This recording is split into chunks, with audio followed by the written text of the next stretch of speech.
নমস্কার বন্ধুরা, আপনাদেরকে স্বাগত আমার channel let's learn with Sanjeev. আমি হলাম সঞ্জীব আর এই মুহূর্তে আপনারা দেখছেন let's learn with Sanjeev YouTube channel. তো আজ আমরা কথা বলবো একজন বাঙালি বিজ্ঞানীকে নিয়ে। হ্যাঁ, একজন বাঙালি বিজ্ঞানী, বাঙালি আবার বিজ্ঞানী, ভাবতে কিছুটা অবাক লাগছে তাই না? কিন্তু আজ শোনাবো সেই কাহিনী যেখানে একজন বাঙালি বিজ্ঞানীর সাথে দেখা হয়েছিল আমাদের সর্বকালের সেরা বিজ্ঞানী স্যার অ্যালবার্ট আইনস্টাইন। বিজ্ঞানে অবদান হ্যাঁ রয়েছে, তবে সেই অবদান কেবল ভারত এবং বাংলার সীমানায় ছিল না, সেই অবদান এই সীমানা ছাড়িয়ে পৌঁছে গিয়েছিল অ্যালবার্ট আইনস্টাইনের অবধি। আজ আমরা সেই অজানা ইতিহাসের কথাই আজ এই ভিডিওর মাধ্যমে আজ আমরা যার বিষয়ে কথা বলছি তিনি হলেন আমাদের সত্যেন্দ্রনাথ বোস, এবং আজ তার এই কাহিনী আমরা জানার পথে বেরোবো এবং সঙ্গে থাকবে লেটস লার্ন উইথ সঞ্জীবের আমি। এবার আসা যাক বোস এবং আইনস্টাইনের সেই কাহিনী।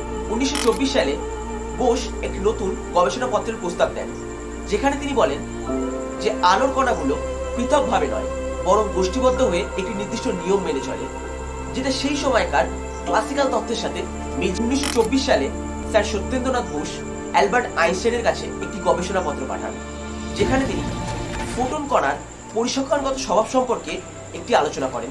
এখানে বলে রাখা ভালো যে অ্যালবার্ট আইনস্টাইনের কাছে সত্যেন্দ্রনাথ বোস এই গবেষণাপত্রটি পাঠানোর আগে তিনি ফিলোসফিক্যাল ম্যাগাজিন নামে একটি ম্যাগাজিনে তার এই গবেষণাপত্রটি পাঠিয়েছিলেন, কিন্তু সেই ম্যাগাজিন থেকে তাকে এই বলে বরখাস্ত করে দেওয়া হয় যে এই তত্ত্বটি প্রচলিত ক্লাসিক্যাল তত্ত্বের সাথে মিলছে না।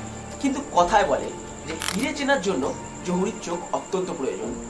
যখন তিনি তার এই রিসার্চ পেপারটি অ্যালবার্ট আইনস্টাইনের কাছে পাঠালেন, অ্যালবার্ট আইনস্টাইন রিসার্চ পেপারটি দেখে বুঝতে পারলেন যে বোস নতুন একটি পরিসংখ্যানগত তথ্য নিয়ে একটি বিশেষ আলোচনা করেছেন বা রিসার্চ করেছেন।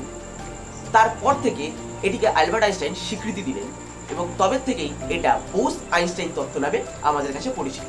তবে দুঃখের বিষয় এই যে সত্যেন্দ্রনাথ বোস কোনোদিনই নোবেল পুরস্কার পাননি। তবে আইনস্টাইন তার এই কাজের জন্য তাকে সম্মান জানিয়ে বলেছেন যে এই কৃতিত্ব সম্পূর্ণটাই বোসের, এখানে আমার কিছু করার ছিল না।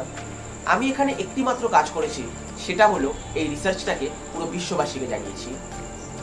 সত্যেন্দ্রনাথ বোস তার শেষ জীবনে বলেছেন যে আমি নোবেল পুরস্কার নাই পেয়ে থাকতে পারি, কিন্তু আমার অবদান চিরজীবন বিজ্ঞানে অনস্বীকার্য হয়ে থাকবে। তাকে সম্মান জানিয়ে চাঁদে একটি গহ্বরের নামও তার নামে রাখা হয়েছে। তো এই ছিল বন্ধুরা আজকের ভিডিও সত্যেন্দ্রনাথ বোসকে নিয়ে, একজন বাঙালি বিজ্ঞানীকে নিয়ে। কেমন লাগলো ভিডিও অবশ্যই কমেন্ট সেকশনে জানাবেন। ভিডিও ভালো লেগে থাকলে লাইক, কমেন্ট এবং শেয়ার করবেন। খুব শীঘ্রই দেখা হচ্ছে আরও একটি নতুন ভিডিওতে। ততক্ষণের জন্য স্টে টিউনড।